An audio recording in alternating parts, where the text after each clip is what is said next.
Okay, we're starting a new video on cactus. We're going to start with this big guy right here in Josh's garden here on the campus of El Paso Community College Northeast Campus. Here we go. All the cactuses that we're going to be covering today are actually rescues as part of the El Paso Rocketing Cactus Club's efforts. They were collected at two quarries of Job's Quarry, one on the northeast and one on the other side of Trans Mountain. The cactus being filmed right now is a species called Feral Cactus rizolinii. It's a burrow cactus. There's a couple different variations of it. Usually around late summer into early fall, major flowering begins. There's actually a couple species of bees that only will go after cactus flowers. And that one right there might actually be one of them, or that might be a leafcutter bee. Oh, Either way, cactuses are both architectural for the landscape and support a wide range of wildlife. Nice. What about this guy right here? This guy right here that looks like a bunch of sticks is actually not a cactus. It's a close relative of blueberries. This is a ocadillo. Oh, wow. It may look like it's dead, but actually the stems are photosynthetic and it's able to go into a deep hibernation-like state where it minimizes water loss by lowering its the water capacity in its stems.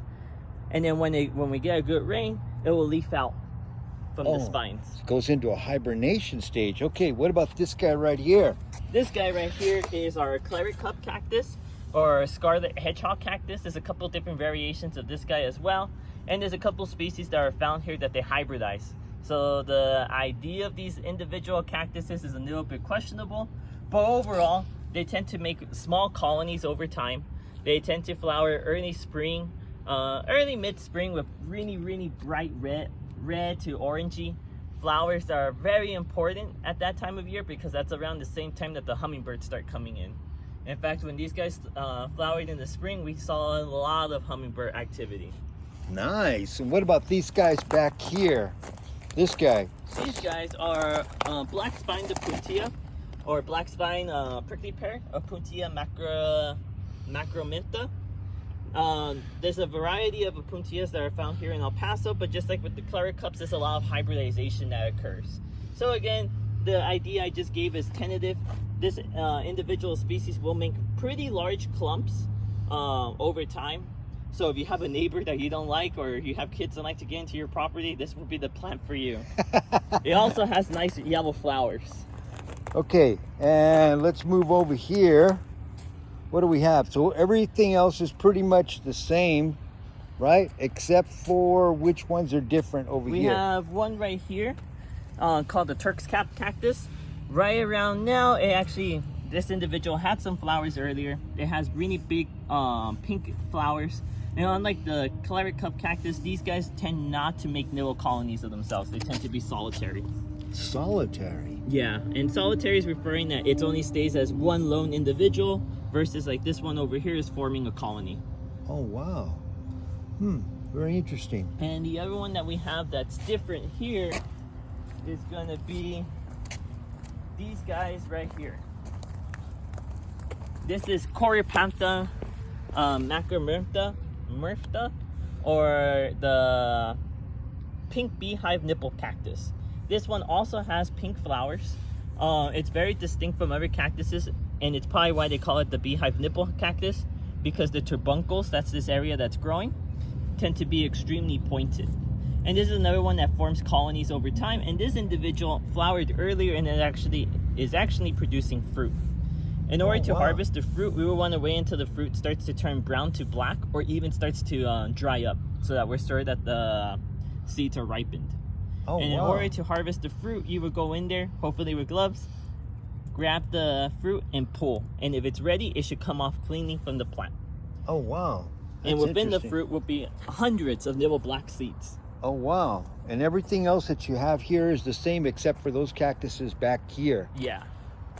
Which would be, we got a lot of stickers here too, don't we? Yeah. These guys right here are yucca, or banana yucca. I believe the species is Yucca faxonania. Yeah. This individual right here most likely did not survive the transplanting process and has passed away.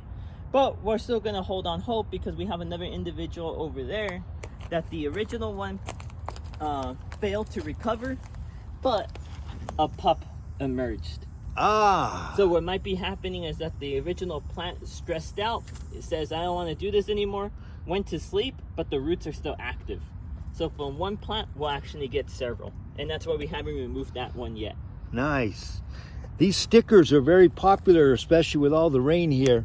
What do we know about these stickers that are... So that plant is actually, it is considered a true weed, and it's actually an invasive species from Africa that's closely related to our native creosote bush.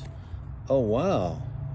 So if you see these guys, rip them up. And that's one of our duties that we have coming up soon, is we need to weed this space because they are a prolific South cedar. Yes, and they have some really stickers that are really nasty, and they will definitely cause you some harm on your feet, or if you actually grab them.